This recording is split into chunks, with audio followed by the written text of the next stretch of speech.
આપણા હિન્દુ ધર્મની અંદર આપણા ત્રણ મુખ્ય ધાર્મિક ગ્રંથો છે. એનું નામ આવડે છે? આવડે છે બધાને? ભગવદ્ ગીતા, પછી બીજું રામાયણ, અને પછી મહાભારત, પછી તો વેદ ને બધું આવે છે, બરોબર? ષડશાસ્ત્ર આવે, 4 વેદ આવે, ઉપનિષદો આવે.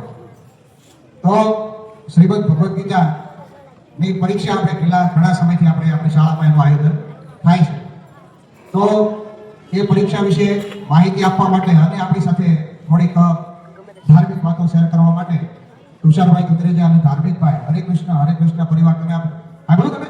હરે કૃષ્ણ કૃષ્ણ કૃષ્ણ હરે હરે, હરે રામ રામ રામ હરે હરે.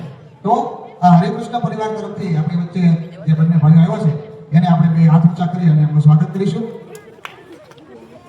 ખૂબ ખૂબ આભાર.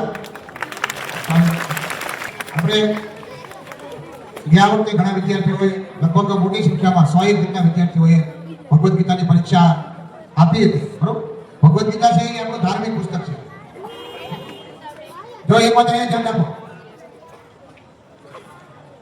ભગવદ્ ગીતા એક એવું પુસ્તક છે કે જ્યારે માણસ થાકી જાય ને, જીવનમાં એમ થઈ જાય કે હવે કઈ છે નહીં અને નબળા વિચારો આવવા મળે ને, ત્યારે જો તમારા હાથમાં ભગવદ્ ગીતા આવી જાય ભગવત કૃપાથી, તો જીવન છે ને એ જે અધોગતિ તરફ જવાનું હોય ને એના બદલે એની ઉર્ધ્વગતિ થાય. મહાત્મા ગાંધીજીએ એવું કંઈક પોતાનું વક્તવ્ય આપેલું છે, હું જ્યારે કંઈક થાકી જાઉં ને, સમસ્યાઓનો કોઈ ઉકેલ ન મળે ને, ત્યારે હું ભગવદ્ ગીતાનું પુસ્તક વાંચું છું એટલે મને ચોક્કસ એમાંથી મારી જે સમસ્યા હોય, મારો જે પ્રશ્ન હોય એનો મને જવાબ મળી જતો હોય છે. તો શ્રીમદ ભગવદ્ ગીતાનું પુસ્તક આપણા અભ્યાસક્રમમાં પણ ચિત્ર વાર્તા રૂપે આવ્યું છે.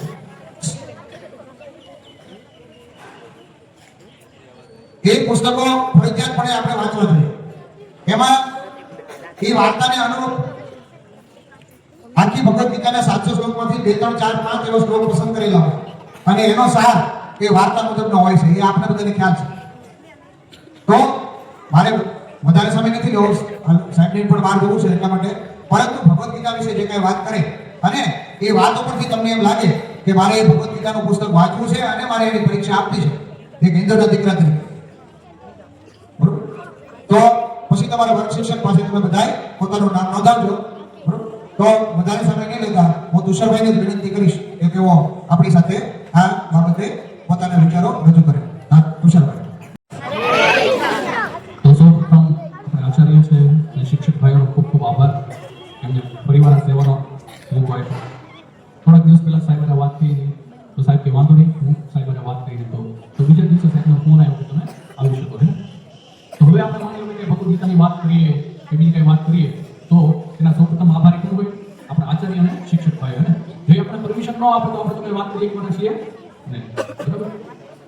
એકવાર હરે કૃષ્ણ મહામંત્ર બોલીને આપણે એનું સ્વાગત, ધન્યવાદ વ્યક્ત કરીએ.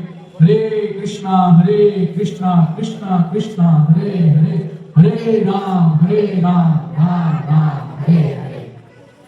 તો સાહેબે બહુ સરસ મજાની વાત કરી અને આવા ટીચર હોય તો આપણે ઇન્સ્પિરેશન મળતી જાય ભગવદ્ ગીતાની. સાહેબે વાત કરી કે ગાંધીજી તો જ્યારે એ સત્યની લડાઈ લડતા હતા આપણે આઝાદીની, તો ઘણી વાર થાકી જતા. તો સત્યના પ્રયોગનો નામની એક બુક છે, એમાં એને લખેલું છે કે જ્યારે હું આ લડાઈમાં થાકી જતો ત્યારે હું ભગવદ્ ગીતા વાંચતો. તો આપણે આ ભગવદ્ ગીતાની એક બે સ્ટોરીની વાત કરશું. પહેલા આપણે પ્રાર્થના કરશો બધા? આજે મહામંત્ર બોલ્યો ને એ જે નાની આપણે કીર્તન કરવાનું છે, કરશો ને બધા? બરાબર? તો બધા એકદમ ડિસિપ્લિન.